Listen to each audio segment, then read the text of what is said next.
du trône, une émission chrétienne, une émission qui fait la promotion des serviteurs, des servantes de l'Éternel. Comme vous le savez, dans cette émission, Tosolara Makamba Bunzambe na Maloba Kati na Bunzambe. Alors sur ce numéro, on reçoit pour vous les consommateurs de cette émission chrétienne, l'apôtre Mano Tumbo Gabriel. Il est responsable de l'église La Trompette de la Restauration. Na l'homme de Dieu, toujours les choses de Dieu. Mamba Bunzambe na Maloba Kati na Bunzambe. Il est déjà sur ce plateau à qui j'ai dit bonjour et bienvenue dans cette émission chrétienne. Bonjour. Bonne année, l'homme de Dieu. Pareillement. Alors, quand on tu bateau sur la Maramba Bunzambe na Maloba Kati na Bunzambe avec un thème très captivant, très attrayant. Il s'agit de la construction de la muraille de la République démocratique du Congo. La construction de la muraille apporte à l'inga tongamir tondengeni pour m'amener à une interprétation spirituelle pour comprendre.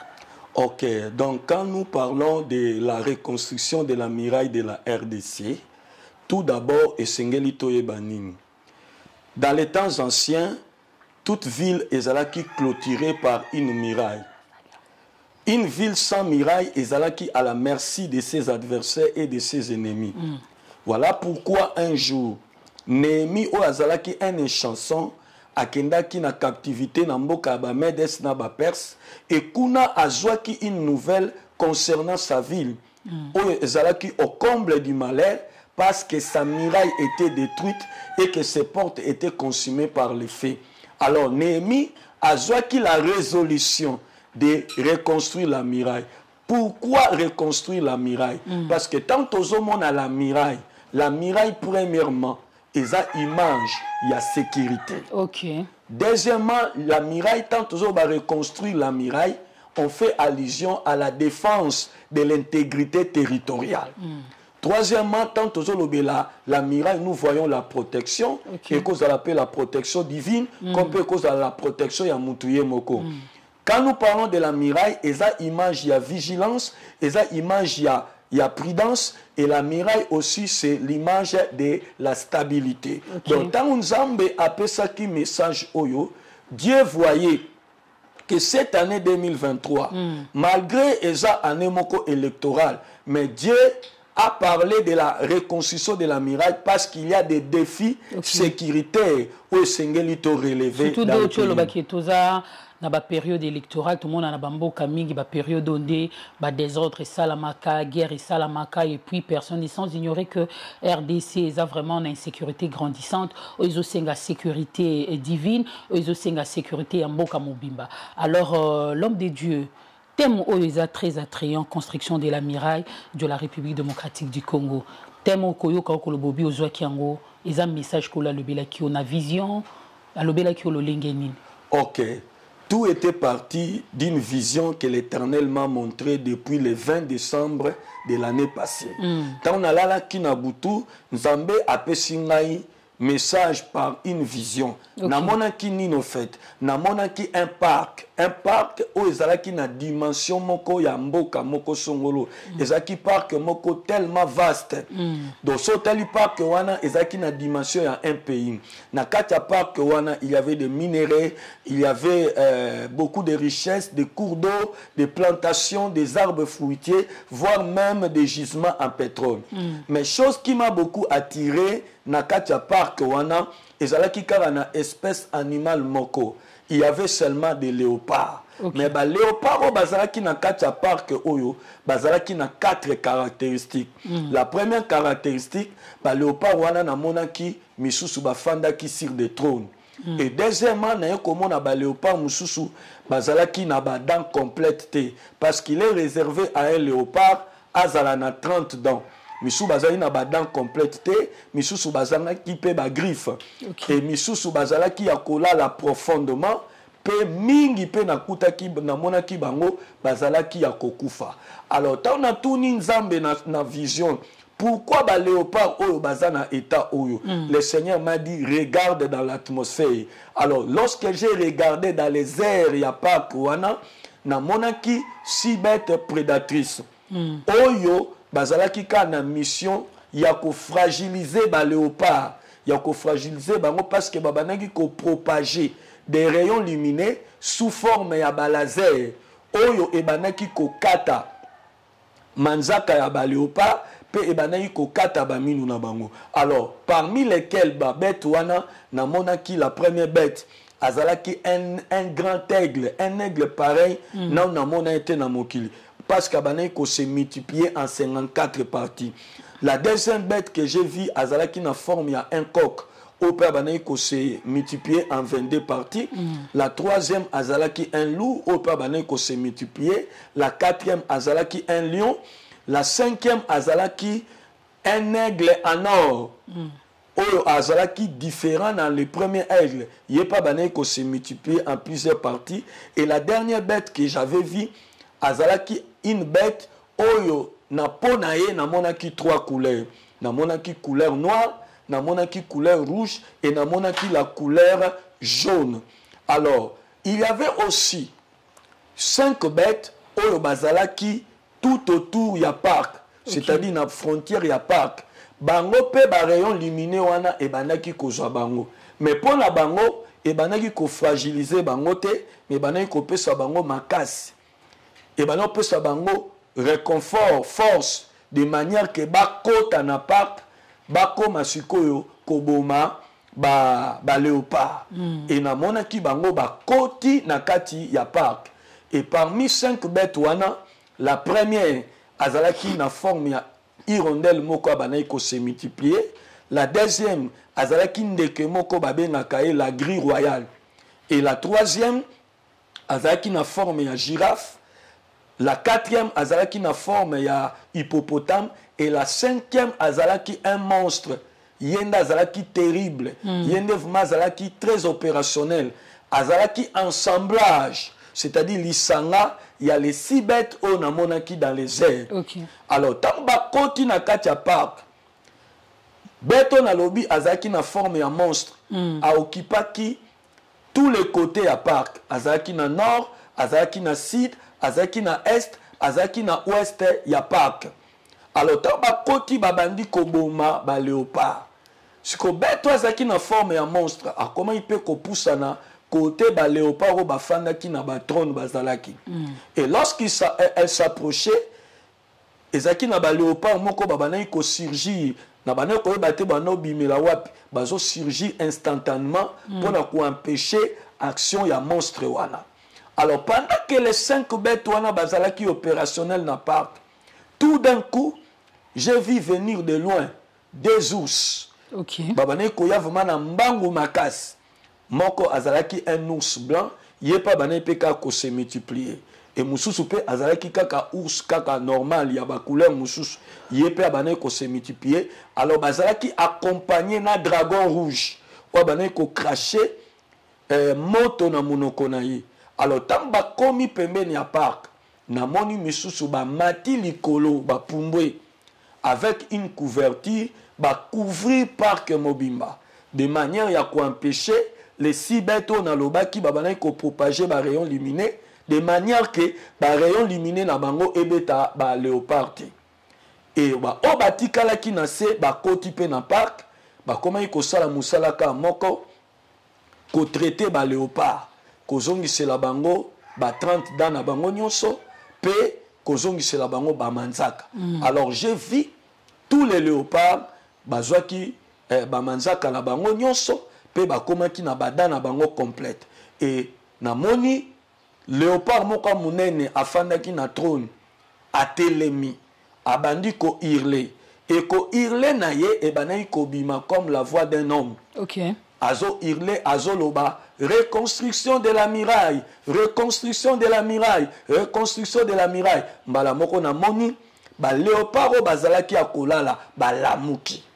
Etant balamuki babandi siko ko attaquer ba bête wana babandi ko léopard ezalo quoi image c'est comme si les autorités non nakokoma na ko expliquer okay, babandi siko ko attaquer ba bête wana nyonso babandi ko dévorer bango et voire même ba bimi libanda ya parc ba komi pe kokota na ba parc mususu ezaki pembeni bazolanda ba bête o bazalaki na frontière ya parc. Alors pendant que babane kolanda bango na moni 6 bêtes o bazalaki dans les airs ya parc ba ye ko sala lokola une muraille pour la ko empêcher bango ba progresser. C'est alors nde nabandi kotuna nzambe apesanga explication ya vision ona monaki. Alors tant nzambe abandi kopesanga explication ya vision na monaki namoni babandi ko dessiner parc wana. Et tant ba dessiner parc namoni ezui carte ya RDC. C'est alors que le Seigneur a yo koyebisanga parc oyo moni ezotalisa mboka na yo la RDC. OK. Ba léopard oyo moni eza ba compatriotes na yo ba congolais. Pourquoi? Parce que le mot Congo soto la tali origine nango e banai kokomama KONGO qui veut dire allié du léopard. Donc le mot Congo veut dire allié du léopard. Donc tout Congolais azalaka un léopard. Nyamamo ya pamba te quoi. Donc azalaka un léopard. Or un léopard azalaka un animal agressif. OK. Azalaka défensif te mais azalaka offensif. Léopard azalaka na ba caractéristiques naï. Mais ba léopard wana na monaki mingi bazalaki ya kolala. Kolala ba léopard ezotalisa inconscience. Oyo ba congolais belé bazana ngo lelo malgré la réalité ya mboka ndenge tozomona mais mingi ba na conscience te baza ba inconscient. OK. Alors ba léopard kozanga minu ezotalisa comment notre pays jusqu'à présent est fragilisé militairement, économiquement et presque dans tous les domaines. Alors tant na tuni nzambe ba si bête wana na monaki dans les airs na o na monaki tout autour ya parc bazo représenter nini nzambe ayebisi ngai quant à la révélation soko moni une bête atalisaka une puissance spirituelle qui agit dans une nation. Voilà pourquoi dans Daniel chapitre 7 okomona Daniel a monaki une vision, il y a 4 animaux babanaï kobima na mai. Alors, soto moni mai wana selon Apocalypse 17:15 ange azoyebisa Jean les eaux que tu as vues ils ont représenté ba foule ba peuple ba nation, c'est-à-dire ils ont représenté le monde dans lequel nous vivons. Donc comme on a 4 animaux kobima na mai, ils ont ça tout simplement 4 animaux kobima na mokili. Or, tabas interpréta vision à Daniel, les 4 animaux wana ils appellent les 4 sauterelles.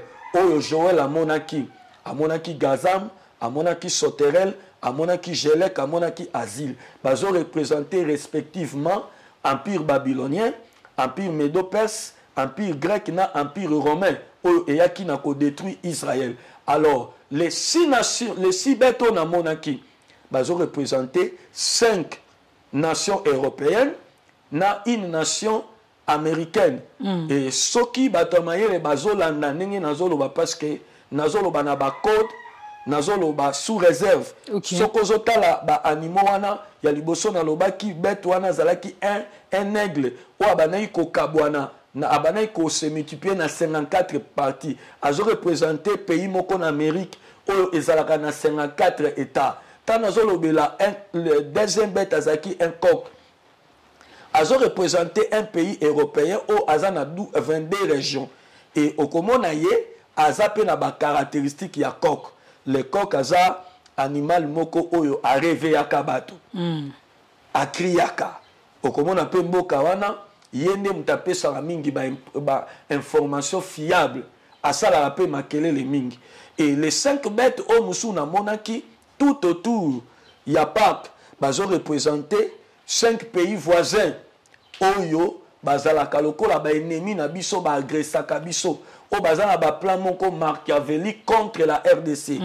Et sengeli siko totala na ba emblème na bango parce que na emblème ya chaque pays ezaka toujours na totem ya un animal oyo a bachaka dans l'emblème de tout pays. Alors totala siko pays nini oyo aza voisin na biso bazana emblème ya hippopotame, il y a la grille royale, il y a girafe, il y a hippopotame, monstre wana, azo représenté les pays agresseurs. Parce que azo soit soutien, il y a les 6 bêtes wana. Les pays où azo agressé biso actuellement. J'espère que toyebi malam. Ndenzambe apesa kingai vision wana et comment na ba léopard bazui minu. Tant bazui minu babandi ko dévorer le Seigneur a donné un message koyebi samboka été malgré tozomona toza agressé nzamba lobi ke armée na biso a relever les défis yango mona ki ba léopard ba komi ko dévorer ba koti même na ba parc mususu où ils ont représenté les pays voisins au bazar tout autour na toujours kaka pona ba bondisa République démocratique du Congo. Alors l'homme de Dieu, je sais que quand je parle après ça aura toujours différentes stratégies pour permettre d'engagner tout pour relever les défis d'engagner tout pour quatre hémorragie et ça vraiment une longue vision aux joies qui boutou mobimba pour na récite pour na kimia na République démocratique du Congo. Alors nanyo so tukoloba explication oyo pesi okola lobelio pour na mboka na biso ezwa kimia pour na quoi arrêter vraiment hémorragie parce que zelo ko bombaté toza vraiment une insécurité grandissante qui bat son plein en République démocratique du Congo. Alors, qu'est-ce que les autorités qui dirigent notre pays, ça justement pour ne pas arrêter l'hémorragie? Alors, tout d'abord, avant de recommandation, soit des solutions pour relever les défis, il faut d'abord un message parce qu'il y avait d'abord une vision. Et la vision, ils ont un message où nous avons pesaki. Oh, donc continuité à un message sous. Ok, donc premier message, nous avons un talista qui bouille. Ok. Tous à la dipété, tous à la vigilance et prudent. Malgré tous mona, communauté européenne, Nations Unies, bazo condamné, nous condamnons, bazo ça la dénonciation. Malgré tout moni, la levée, il y a mesure, il y a achat à armes. Nyonso wana nzamba ebisainga eza seulement une mode opératoire. Malgré tout moni force régionale y eza tout simplement une mode opératoire. Il y a un agenda caché. Nzamba mimainga na Apocalypse 6. Alobelinga sur les 7 sceaux. Maintenant olobelaka des sceaux parce que il y a les 4 premiers sceaux. Oyo ezotalisa 4 cavaliers obazo mata na ba 4 chevaux à des couleurs différentes. Sur le premier cavalier, Bibelobi, Azo Mata, na cheval blanc. Arc moko epesamela qui est, couronne moko epesamela qui Azo kende de vainqueur à vainqueur pour vaincre. Couleur blanche, wana sokotali yango komona au kanisa peut-être c'est le Seigneur Jésus-Christ. Mais ce n'est pas le Seigneur Jésus-Christ, c'est l'antichrist, le falsificateur, l'imitateur. Parce que couleur blanche, et pas ensemble des couleurs, il y a sainteté, il y a pureté, il y a justice, il y a les bonnes œuvres, couleurs, il y a lumière. Mais le diable n'a pas agent naïe, bah utilise couleur wana comme couleur il y a hypocrisie, couleur il y a déguisement, couleur il y a tromperie, couleur il y a camouflage. Voilà pourquoi ben ennemi à RDC bazo utiliser pe couleur wana cette blancheur bazo dénoncer. C'est comme si ils sont avec nous. C'est comme si bazo compatir nabiso. Mais au contraire, babombeli biso mbeli. Comme les cavaliers, il y a deuxième saut. Azaraki na mbeli. Pour na kolongola kimia na mokili. Bango basimi mbeli. Pour balongola kimia na RDC. Premièrement, et ça na plan moko machiavélique. Et ça que ba territoire nyonso ba occupé actuellement. Pour ça, la bango est que va pérenniser l'occupation et où là de manière que une décision est à la prise que Nord Kivu parce que souci na bango est va progresser va joana goma enfin que va annoncer une décision va annexer en haut na compte il y a pays agresseur. Ça c'est le premier message. Okay. Deuxième message, nzamba talista ki ba province oyo na minito toza koloba ils a déjà infiltré. Et bientôt, il faut aussi faire banda agression. Le Seigneur a parlé dans la province de Tanganyika. Okay. Voilà pourquoi nous avons annoncé pour que les autorités soient à disposition sécuritaire. Il y a qu'à sécuriser déjà la province de Tanganyika. Ils ont déjà infiltré. Et infiltration, ils ont un objectif et s'élargir et qu'endeti na okatanga na lualaba. Vraiment. Ça, c'est le deuxième message. Troisième message, le Seigneur a mis dans la province de Congo central. Le Congo central est déjà infiltré.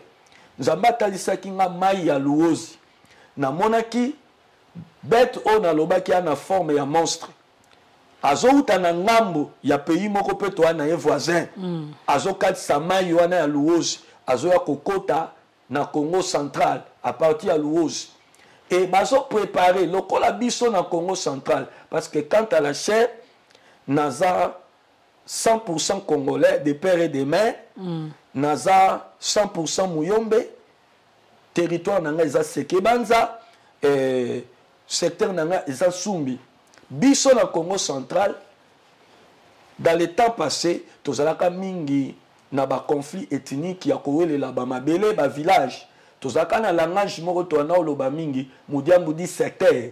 Alors le Seigneur a révélé que bête oyo akoluka a profité na ba guerre ethnique, c'est-à-dire a déclenché ngo lisusu. En tout cas, on a pu commencer à m'appeler le guerre ethnique. Voilà. Pour azala opérationnel. Na mona ki sou bête wana na kati ya ville ya Mwanda. Donc ils ont toujours ma révélation pour amener les autorités ya kozwa déjà ba disposition. Et na mona ki pe na espace Grand Bandundu. Na mona ki pe bête wana déjà aza opérationnel et na mona ki pe lisusu bête wana kokota na ville ya Kinshasa. Siko na mona ki bango lolenge ni na mona ki bato kokita na ba voiture moko de luxe avec un habillement impeccable pour échapper à tout soupçon. Mais bato wana na mona ki bango comme des kamikazes.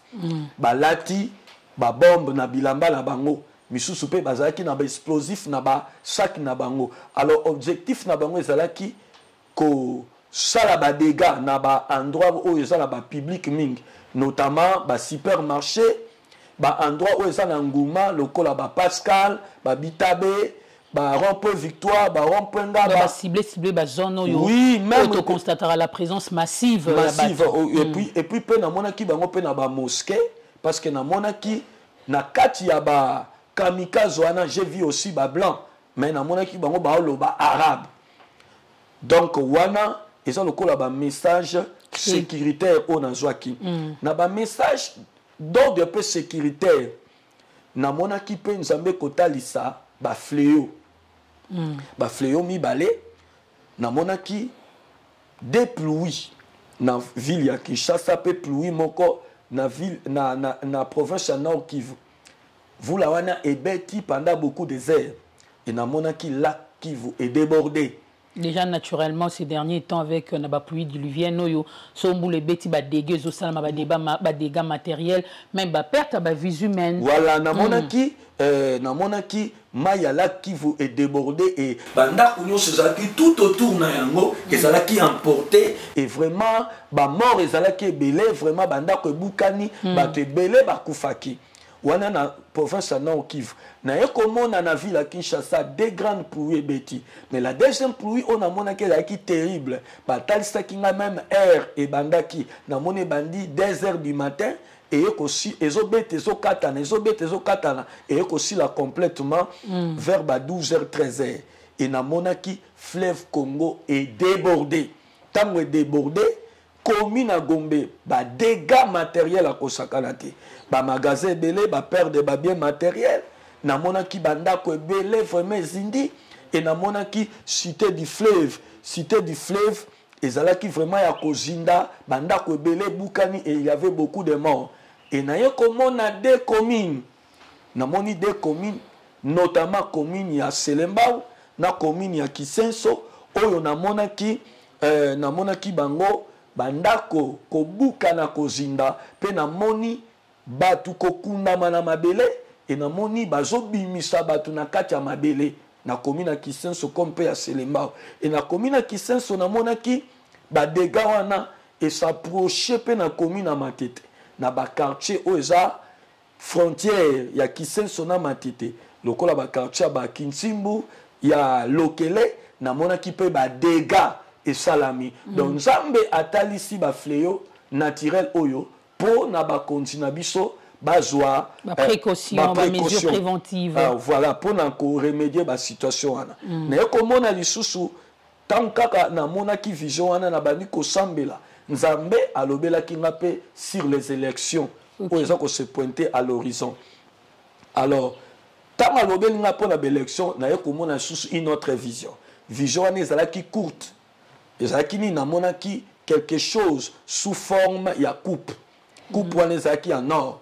Namoni yango ezo parcourir ba province nyonso ya RDC et dans toutes les provinces balaki ko parcourir ba occupant ya ba province wana balingaki ba privatiser yango mais échappaki ba province nyonso et yaki siko côté élément na espace Grand Kassai et côté Grand Kassai ezo tourner rapidement au monde longwe mbujimai et que kananga chikapa mwenedi tout sankour ezo baluka vraiment na vitesse et oumelaki parfaitement et par après na komona kupuana et kobima na Grand Kassai et kokota na espace Grand Équateur. Alors tant na tourni nzambe ni koloba nini nzambe bisingai kupuana ezo talisa pouvoir. Le Seigneur a dit que non, n'a pas confirmé. Deuxième mandat, il y a le président actuel, son Excellence, le président de la République, Félix-Antoine Tshilombo. Oh, deuxièmement, apôtre, s'il vous plaît, parce que la plupart ils sont chrétiens pour les émissions chrétiennes tant que la zoloba et puis tant que la zoloba peut ça vision peut ça provision on lobby koto toujours par rapport à ba message au kola ibisakio kolo affirmé a confirmé que notre président de la République démocratique du Congo Félix Antoine Tshisekedi Tshilombo a obrigué deuxième mandat. Donc à cause de la réalité par rapport à message wana na loba na monaki kupwana. Et le Seigneur m'a dit encore deuxièmement que pouvoir et koumela moata ebele et pas bakasaya et après quoi et kokende et kozonga na espace Grand Équateur parce que pouvoir ezalaka tamoko na deuxième république ezalaka na Équateur et yena Katanga et yena Kassai et le Seigneur me dit après règne ya bakasaya c'est-à-dire règne après que le pouvoir est causé dans maboka bakassayen et kozonga na espace Grand Équateur. Je sais que sa population qui est malgré tout baolobake mandé sili DG commune Souka le président de la République a kende donc balobangote parce que kola lobby tozane sousou. Bon, après 2023 tozo continuer na 50 ans dans l'ensemble. Le Seigneur Nzambe na biso azaka na langue te mais Dieu a un langage. Na langage Nzambe a confirmé qu'il sera réélu à cause de la demande. Mais le Seigneur a parlé à l'obi que pouvoir est na maboko ya bakassayen. C'est comme tout le monde qui na 3e république, na 4e république, ba président o bakambaki bazalaki bakatangé. Comme la même histoire ekoki ko répéter. Au sommet ekoki ko répéter mais après quoi le Seigneur a dit pouvoir et kozonga na le Grand Équateur. Et na monaki même par là, le Seigneur a kota lisanga des partis politiques. Bazalaki na opposition. Entre autres, les partis au pouvoir, na parti moko, bazalaki na opposition ensemble, na parti au pouvoir, mais bazalaka vraiment na ba affinité te, bazalaka pena na ba alliance te. Mais na minute tolo ba parti ngope azana kati ya union sacrée. Okay. Et na monaki na période électorale oyo bakosala alliance moko et alliance wana eko contribuer pour na développement ya mboka. Moyena tanga komba parti politique wana te nazoloba toujours sous réserve parce que les dons à prophétie et c'est les accompagner na don ya na parole de sagesse. Okay. Alors na comment on appelle le Seigneur aye ko confirmer nga eloko moko lobi. Le président actuel, je sais que nous avons le bango, batebele, bako peut qu'on douter, mais le Seigneur m'a donné des signes. Adinanga a ponié comme les Néhémie. De la même manière, Néhémie a reconstruit la muraille. Yépe a ponié le col à Néhémie. Parce que tant que le problème, il y a sécurité, maman. Tout le monde a la sécurité na angle moko ya ko défendre l'intégrité territoriale. Tout le monde a ngopé na ba domaine mususu parce que nzambe tanga zolo ba na Bible na Exode 23 25 Abi, vous me servirez. Je bénirai votre pain et je bénirai vos eaux. J'éloignerai la maladie au milieu de vous. Awa tomoni nzambe, Yemoko a s'établi comme une muraille pour garantir la sécurité sociale, la sécurité alimentaire, et la sécurité sanitaire. La sécurité, on a surtout assurer ceux qui Mkonzambo quand Kola Lobé lui a brigué deuxième mandat. Non, Aponi comme un ennemi, c'est-à-dire Azana mission moko. Un, il y a qu'à défendre l'intégrité territoriale, il y a qu'à assurer la sécurité sociale. Donc quelques lots au peuple a moni clarté, donc sur le lot va voter sous le président Félix Tshisekedi, donc la deuxième mandat dans des peuples. Bon, moi je donne le message tel que récit. Okay. À quoi assurer la sécurité sociale et la sécurité sanitaire. Ça y est, signe. Signe liboso ba ça y est. Natanyo sa na pouvoir, budget na biso zaka toujours croissant.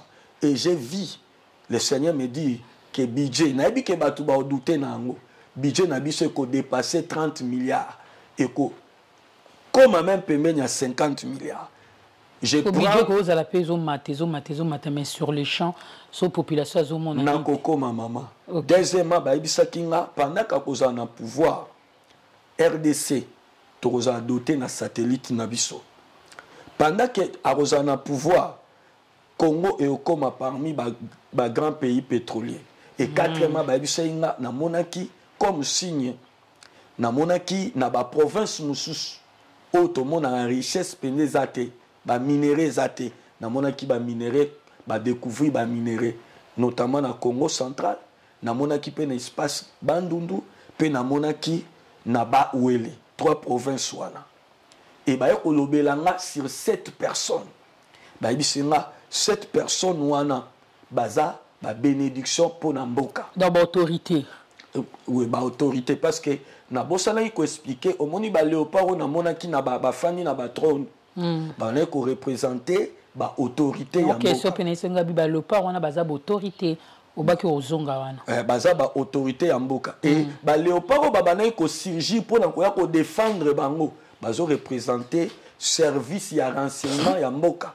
On nzamba ebisa kinga ke akopesa bango la lucidité, la finesse d'esprit de manière que ba démantelaka. Ba démanteler tous les réseaux ya ba terroristes, hein? Oyo bazoya ko agresser biso donc e bana ko étonner comment ba ko koma na finesse wana d'esprit ya ko démanteler ba réseau wana alors ba tel c'est ngai 7 personnalités na mboka parmi lesquelles na monaki un ange tangazo fungola ba tiroir ya à moi première photo tang na monaki son excellence le premier ministre Sama Lukonde ba pesa nga ba message particulier pour Naï. La deuxième personne est comme la vice-premier ministre. Il y a environnement, Maman Eve Bazaïba. Elle aussi, un message particulier pour Naï. La troisième personne est comme le vice-premier ministre aux affaires étrangères, son excellence Papa Lutundula. Et Naï comme triangle moko yoko salama. Et triangle wana na eko salama na monaki 3 personnalités. Na eko mona son excellence ministre de finance et na eko mona papa Gilles Alingeti pe na eko mona mutu moko ba pesa nga kombo na été. Mais je voyais seulement une personne azalaki brun pe na moni ba komelanga aza DG il y a une régie financière. Et pourquoi ce triangle? Parce que les 3 personnes wana balobela inga ke baza vraiment lipamboli po na mboka parce que pendant que bakozala en fonction na nzela na bango budget ya mboka ekozala toujours croissant et surtout la troisième personne o balobela ki ngai DG wana le Seigneur m'a dit akosalaka ba record moko inédit na mobilisation ya ba recette et ba yakotalisa nga même que et comme d'ici 2 ans na moi moko akosala ba recette na moi moko a mobiliser 10 milliards wana ezalaki sous message batal sakinga et puis na yoko mona ba yoko lobelanga na mboka na biso RDC na histoire RDC et pour la première fois tokomona une femme comme premier ministre batalisaki ngai pe la personne en question mais nakolo bango te eza toujours bamakambu oyo esengeli na lobango d'une manière là discrétionnelle donc nde nalobi cette personne wana namonaki pe le premier ministre honoraire l'honorable Adolphe Muzito tant na komona ye oui parmi bato namonaki pe l'honorable Adolphe Muzito et tant bazolo belanga po na ye balobi par rapport à ba compétence na ye ba expertise na ye esengeli pe to yoka ba proposition na ye et ko peut relever les défis sécuritaires pe na ba défis économiques autoza nango na kati ya mboka et mutasuka namonaki ba ko présenter nga les CG il y a parti au pouvoir ba bisa nga que aza bénédiction pour na parti au pouvoir il y avait aussi des messages au ba pesa ki po na ye et puis pour na parti au pouvoir alors ezalaki lokola ba message oyo nzambe apesaki ngai po na mboka yango wana. Vraiment, en tout cas, merci beaucoup l'apôtre Mano Tchumbu pour na ba message au Kolo Apesio Namboka. Je pense que tant Kolo Lobarana beta toujours c'était accomplissement dans Ouezalaka, Lobarapo na Marabamala Mouezala pour les gens qui viennent à peine de nos régions d'Ancourt, Toyambi apôtre Mano Tchumbu Gabriel. Azali responsable l'église la trompette de la restauration toujours sur la makambo nzambe na maloba aloba makambo kolo yebisi pour l'évolution en mboka pour l'amélioration en mboka pour kimia ekota na mboka na biso. Alors l'homme de Dieu quand de ocholoba batu pe ba olanda biso ba ozamona tembe po toyebi ba prophétie mingi batu pe ba baya ba prophétie déstabiliser pe société na biso ba prophétie pe ba tebele ba baya. Alors avant nous to chiter l'émission na biso pour na bato ba Hollanda quelque part bazana bon peu désespéré à cause ya ba message à cause ya ba prophétie surtout ba profession ozo lobela ka ba kondi pokaka bazaka nde na bozikola lobeli pour na ba petit pour na bato bazana na ba kichuka kuna te pour na bato bazana ba milieu rurauté okolo banini pour na ba chrétien wana o ba ko za la peine interprétation na je me mets à leur place en fait. OK, message d'abord nous a pesi pour na mboka Nzambe a l'obélissi ba autorité, a l'obélissi ba fléau naturel, c'est-à-dire na ba fléau naturel wana bango baza concerné. Le Seigneur en a parlé pour ba konzi ba joie ba disposition sécuritaire de manière ya ko prévenir mboka toko ya na hécatombe te ba mort et bazalate. Alors pour na bato nyoso ba Hollanda ngai, il y a des églises au natei, on a sakoli pe pour na ba vie à bato. Nakoyi kopesa ba coordonnées pour na muto peut-être azana pour ça nzambe pe alobela pe pour na ye ba camo particulier individuellement a kopesa numéro de téléphone. OK, le 085 28 47 513 085 28 47 513. Alors nakoloba boye nzambe alobela gi pe pour na biso ba peuple congolais. Dieu nous a aussi reproché sur certaines choses. Mais ça, je les ai tellement moulaï, faute de temps, où ils ont la volume 1, donc ça la volume 2. Pour tout le bapé, message où nous avons le peuple congolais, notamment il faut tout bannir haine, tout bannir tribalisme, tout bimana ba mauvaise mentalité, tout combattre la corruption, hein. To combattre l'impunité et puis pe mouibi. D'accord. Tout le monde a le loba détournement na katamboka. Alors biso pe basala ensemble. Tous en a part ya ko jouer responsabilité. Toi na responsabilité. Et Seigneur toté abattu sur les bonnes mœurs. Hein? Au pe ko kozala une manière ya ko tonga pe miraille. Et puis peut Seigneur to sa battu pe ba bimana masumu. Parce que véritable miraille à vie à moutou, parce que le miraille est la protection. La véritable miraille à vie à moutou, c'est d'abord yemoko nzambe. Nzamba comme un miraille pour na moutou nengeni, tant moutou obimi na ba mauvaise mentalité, olongoli haine, jalousie katinayo, au lieu il y a tribalisme, to prôner amour, to prôner unité, na cohésion nationale. Parce que na ba message, to moni mingi que moyini a profiter na ba guerre ethnique. Ole sikoyo to excité bato à la haine et sengeli to prôner l'unité nationale, plutôt prôner la cohésion nationale. Vraiment. Merci beaucoup l'apôtre Emmanuel. Je pense que Batbokatsa aux un ministère prophétique, mais aux apôtres comme ministère apostolique, mais aux don il y a prophétie au kola tchakango na mwana nzambe nyonsotu. Alors nous sommes arrivés pratiquement à la fin de cette émission autour du trône. Au premier volet, deuxième volet, je pense de la sous continuité. Il y a un message kola lobelo aussi cette fois-ci, c'est pour la population en général. Il y a République démocratique du Congo. Alors on peut pas se séparer comme ça sans pour autant un dernier mot, un mot de réconfort.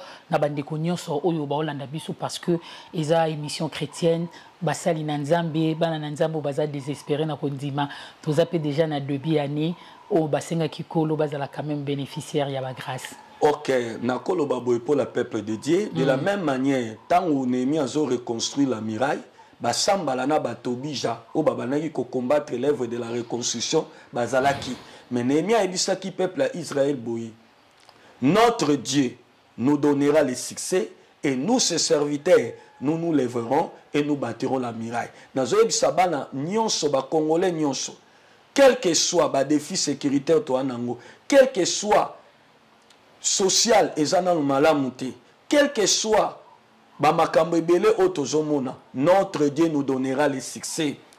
Toko relever les défis, toko reconstruire la muraille. Na ko bisaka bato nyonso tozana bolingwa mboka. Ndengenga la mesana koloba Congo dans mon cœur, Congo dans mes pensées, Congo dans mon esprit. Merci au Pambola Libota Nzambe par une courte prière pour la bâtiment sur la Nabiso puis émission Oyo où ils ont ça la promotion, ils ont valorisé ba Salina Nzambe. Le Dieu des miracles, le Dieu qui m'a appelé pour la restauration des vies humaines et pour la délivrance des captifs. Seigneur, étends ta main puissante dans mon pays, la RDC, qui est au comble du malheur, qui a des défis sécuritaires, qui n'a pas la sécurité sociale. Étends ta main, Père de gloire, ta main qui est invisible, pour décanter toute situation sociale dans mon pays, pour décanter, pour relever tous les défis sécuritaires. Seigneur, que l'amour soit notre partage, au détriment de la haine, au détriment des guerres tribales. Seigneur, que l'amour soit notre partage. Seigneur, défends la RDC, défends les territoires de la RDC. Sans toi, nous ne pouvons rien faire. C'est toi notre véritable muraille. Comme tu as dit aux enfants d'Israël, je serai pour vous une muraille de feu. Sois une muraille de feu pour la RDC contre nos adversaires. Bénis la RDC, comme tu as dit aux enfants d'Israël. Je bénirai votre pain, je bénirai vos eaux, j'éloignerai la maladie au milieu de vous. Que cette parole de l'Écriture ne soit pas un logos, mais soit un réma pour la RDC. Au nom puissant de Jésus-Christ, que nous avons ainsi prié. Amen. Amen. Fidèles amis téléspectateurs, à travers cette courte prière que nous bouclons la boucle, vous allez suivre cette émission à la RTVS 1, donc c'est chaque samedi à 21h30 et la rediffusion intervient chaque mardi aux alentours de 13h. Mais hormis la RTVS 1, tout un site Nabiso, au Brolanda, émission au du début à la fin, au quotidien Facebook, au Betty RTVS 1, vous allez suivre cette émission en exclusivité et puis notre chaîne aussi YouTube, plus de 43, Team Info Télévision, Rolanda, émission Oyo du début à la fin. Sinon, n'a pas mboli libota Nzambe Mobimba. En tout cas, restez branchés sur la RTVS 1, le miroir du monde. Un grand merci à l'apôtre Mano Tsumbu Gabriel de l'église La Trompette de la Restauration. Amen. On est ensemble. Au revoir.